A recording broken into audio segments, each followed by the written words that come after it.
नमस्कार, न्यूज 24 परभणी वार्तामध्ये आपले स्वागत। मी शिवाजी चव्हाण। पाहुयात आजच्या ठळक घडामोडी। परभणी जिल्ह्यातील गंगाखेड येथील रेल्वे बाह्य वळण यार्ड प्रकल्पामध्ये ज्यांचे घर शेती गेली आहे अशा बाधितांच्या संविधानिक न्याय हक्क मागण्यासाठी आमरण उपोषण चालू होते। त्यास तालुक्यातील विविध राजकीय, सामाजिक, शैक्षणिक पक्षांनी जाहीर पाठिंबा दर्शविला व प्रत्यक्ष भेटी दिल्या। तसेच गंगाखेडचे आमदार डॉक्टर रत्नाकरराव जिकुटे साहेबांनी जनतेसमोर शब्द दिला की ते महसूल मंत्री यांच्याकडून विशेष परिपत्रक काढतील व योग्य न्याय देतील। तसेच खासदार संजय जाधव साहेबांनी फोन करून शब्द दिला की ते जास्तीत जास्त रेल्वे बोर्डाकडून बोनस काढतील व रेल्वे प्रकल्प बाधितांना योग्य न्याय देतील, असे उपोषणकर्ते कॉम्रेड योगेश फड यांनी सांगितले। यावेळी शिवांश नावाच्या छोट्याशा बालकाने सर्व उपोषणकर्त्यांना मिठाई व पाणी देऊन या उपोषणाची सांगता केली। परंतु जोपर्यंत रेल्वे प्रकल्पातील बाधितांचा प्रश्न योग्यरित्या सुटत नाही, योग्यरित्या न्याय मिळत नाही, तोपर्यंत आंदोलन चालूच राहील, असे कॉम्रेड योगेश फड यांनी सांगितले आहे। अशाच घटना घडामोडी पाहण्यासाठी आजच चॅनलला लाईक व बेल आयकॉन दाबून सबस्क्राईब करा व शेअर करा। तुमच्या प्रतिक्रिया कमेंट बॉक्समध्ये जरूर कळवा। पाहूयात काही क्षणचित्रे। मलाई मारू दे, हम नहीं मारा भाई साहब, जो आप बोल रहे हैं ना उनका फॉलो करो।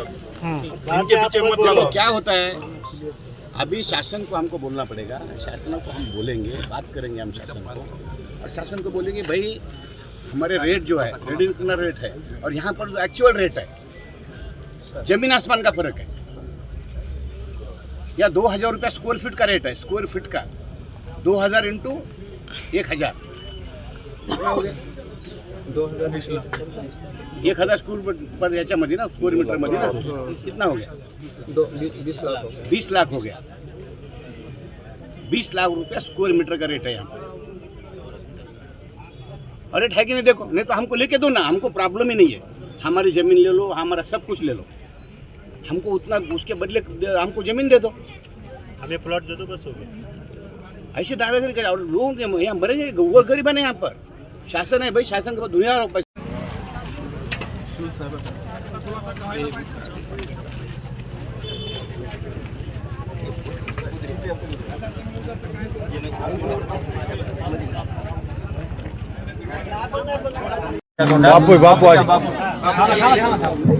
हे पहा, आमच्या आंदोलनामध्ये कंटिन्यू असलेला शिवांश म्हणजे कॅन्डल मार्च असो, रेल रोको असो, कोणी थांबवायला हा कंटिन्यू लहान मुलगा आमच्या सोबत असतो।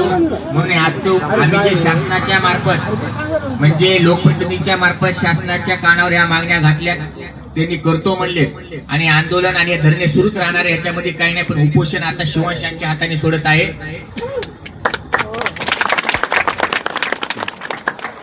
बाकी